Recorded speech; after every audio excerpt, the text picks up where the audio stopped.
পণ্ডিত দীনদয়াল উপাধ্যায়ের মহাপ্রশিক্ষণ অভিযান কিন্তু শুরু হয়ে গেছে গোটা রাজ্য জুড়ে। বিজেপি কর্মীদের নিয়ে চলছে এই প্রশিক্ষণ। প্রত্যেক বছরই এই প্রশিক্ষণের আয়োজন করা হয়ে থাকে। দুদিন ব্যাপী চলে এই প্রশিক্ষণটি। তবে এবারও কিন্তু তার ব্যতিক্রম নয়। গোটা রাজ্য জুড়ে প্রত্যেকটি জেলায় প্রত্যেকটি মণ্ডল স্তরে চলছে এই প্রশিক্ষণ পর্ব। পণ্ডিত দীনদয়াল উপাধ্যায় মহাপ্রশিক্ষণ অভিযানের আজ সূচনা হয়েছে বিজেপি বরজলা মণ্ডল কমিটির উদ্যোগে।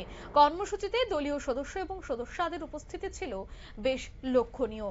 পণ্ডিত দীনদয়াল উপাধ্যায়ের এই মহা প্রশিক্ষণ অভিযান 4 বরজলা মণ্ডলের প্রশিক্ষণ বর্গদের নিয়েই মূলত শুরু হয়েছে, যেখানে উপস্থিত ছিলেন রাজ্যের অর্থমন্ত্রী প্রণজিৎ সিংহ রায়, যেখানে দেখা গেছে যে mayor in council Jagadish Das সহ অন্যান্যরাও উপস্থিত ছিলেন। আজকের এই অনুষ্ঠান থেকে কি বলছেন মন্ত্রী প্রণজিৎ সিংহ রায় শোনাবো। ভারতীয় জনতা পার্টি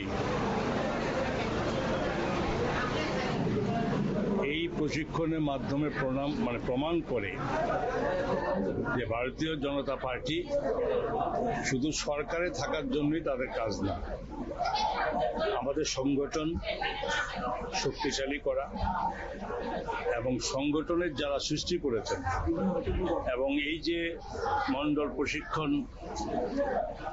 এই 2026-এর পণ্ডিত দীনদয়াল উপাধ্যায় মহোদয়ের এই প্রশিক্ষণ শিবিরের যেখানে সূচনা উনি রেখে গেছেন, সেটা আজকে সারা রাজ্যব্যাপী শুরু হয়েছে।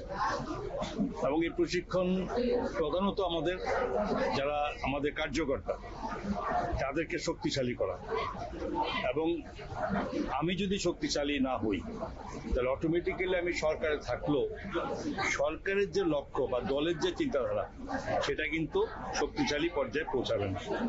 সরকার অনেক পরিকল্পনা করে, দল অনেক চিন্তা করে, এবং সকলকে নিয়ে চলা, অন্তিম পর্যায়ে মানুষের কাছে পৌঁছানো সরকারের সমস্ত সুযোগ সুবিধা, এগুলো শুধু সরকারের মন্ত্রীরা বুঝলে চলবে না, এখানে যারা আধিকারিক চলে না, এটাকে জানতে হবে টোটাল একদম অন্তিম পর্যায়ের, এবং যারা আমাদের বুথ লেভেল, যেখানে মন্ডলে বুথ লেভেল পর্যন্ত যারা কার্যকর্তা আছে তাদেরকেও সেই সমস্ত যে দলের শৃঙ্খলা, দলের চিন্তা ভাবনা, দল পরিচালনা করার পদ্ধতি, এবং এটা আমাদের এই যে প্রত্যেকের মধ্যে এটা পৌঁছে দেওয়া, তাতে দল শক্তিশালী হবে, সরকার শক্তিশালী হবে, মানুষের সুবিধা হবে, এবং মানুষকে নিয়েই দলের ভাবনা, মানুষকে নিয়েই এই আমাদের যিনি পণ্ডিত দীনদয়াল উপাধ্যায়ের যে প্রশিক্ষণ শিবিরের মাধ্যমে সেখানে আমরা পৌঁছানোই আমাদের এই শিবিরে।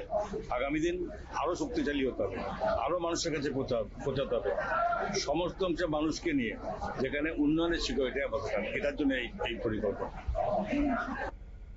আপনারা শুনলেন মন্ত্রীর বক্তব্য। তিনি বলছেন যে কর্মী সমর্থকদের চিন্তাধারা কেমন রয়েছে, বিজেপির চিন্তাধারা কেমন রয়েছে, বিজেপি কোন আদর্শে চলছে, আগামী দিনে কিভাবে চলবে, কর্মীরা কিভাবে নিজের সংগঠনকে শক্তিশালী করবে, এই বিষয়গুলির জন্যই এই প্রশিক্ষণ শিবিরটির আয়োজন করা হচ্ছে, এবং এটি আগামী দিনেও দলের জন্য অত্যন্ত গুরুত্বপূর্ণ এবং তাৎপর্যপূর্ণ হতে চলেছে বলে মন্ত্রীর বার্তা। নিয়ে নিচ্ছি ছোট্ট একটি বিজ্ঞাপন বিরতির সঙ্গে থাকুন।